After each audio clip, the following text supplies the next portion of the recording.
My big brother announced he and my parents were moving into my farmhouse. He said it at my grandmother's memorial dinner, one hand on my mother's shoulder, like he was comforting her with news that wasn't his to give.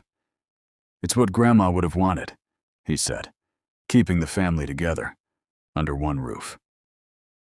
Grandma left that farmhouse to me, not the family. Me. My name on the deed, notarized 8 months before she passed, with a letter explaining exactly why. And here was my brother, using her memory as a crowbar to open a door that was never his. I looked around the table. Nobody flinched. Nobody corrected him. My mother actually nodded, eyes wet, like it was already settled. I poured myself more coffee and said nothing. Not yet. My name doesn't matter. What matters is I was the grandchild who showed up. Every Sunday for 12 years, I drove 90 minutes each way to help Grandma with the farmhouse, fixing the porch steps, hauling firewood, sitting with her through 2 winters after Grandpa died. My brother, Marcus, visited on holidays, sent flowers on her birthday, called it staying close in spirit. When she wrote her will, everyone assumed the farmhouse would be split 3 ways, or sold, the money divided evenly like it always had been in our family. Fair, on paper. Except fairness had never once applied to me, not when Marcus got the family car at 18 and I got a bus pass, not when my parents co-signed his business loan and told me at 23 that I needed to learn independence. Grandma saw what nobody else did. She left me the house outright, and a letter that said, "You were the one who came. This is yours, free and clear. Don't let anyone tell you different." I'd kept that letter folded in my wallet for 8 months. I had a feeling I'd need it. The weeks after the memorial were a slow unraveling. My mother started calling to ask about the family's plans for the farmhouse, never mine. My father mentioned, almost offhand, that Marcus's construction business was between contracts and could use a quiet place to regroup. Regroup meant move in. Everyone understood that, but pretended not to. Marcus began showing up unannounced. I'd drive out to check on the property and find his truck already in the driveway, boots on the porch, like he was rehearsing residency. Once, he'd changed the thermostat schedule. Once, he'd let himself in through Grandma's old spare key, the one she used to keep under the flower pot, a key I'd forgotten still existed. Nobody asked my permission for any of it. That was the part that sat heaviest.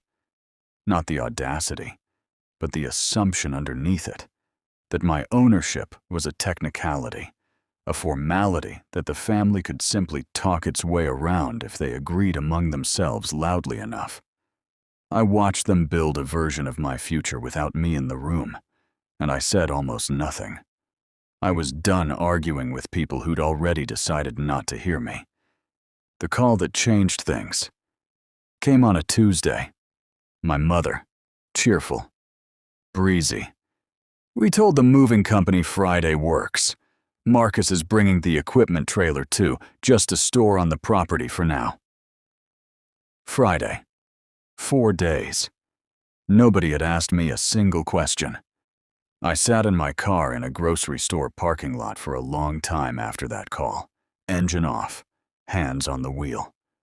I thought about the porch steps I'd rebuilt with my own hands, the letter in my wallet, the 8 months I'd spent quietly proving to myself that being overlooked didn't mean being wrong.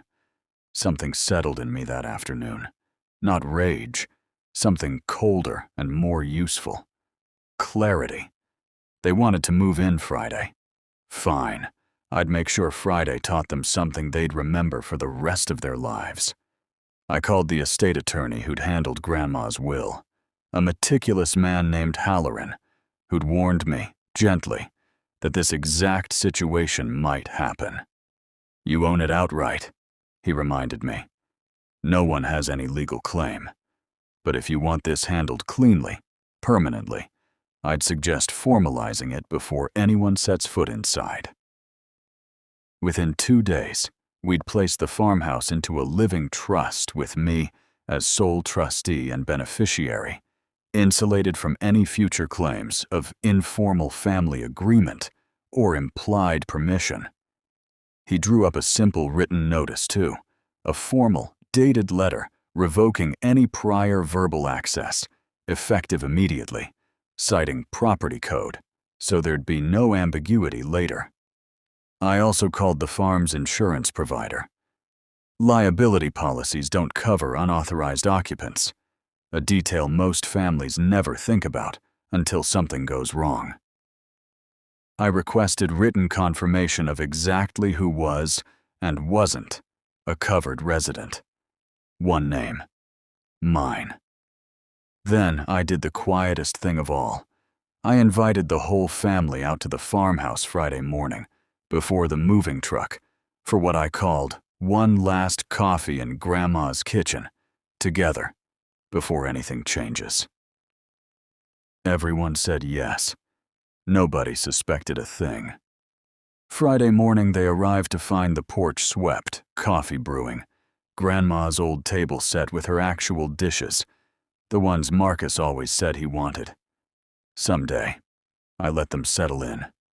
Let my father admire the fresh paint I'd put on the shutters that spring. Let Marcus talk, mid-sip, about where the equipment trailer would go. Then I set 2 folders on the table. Before the truck gets here, I said, calm as the coffee steam between us, I want everyone to see this, Grandma's letter, and this.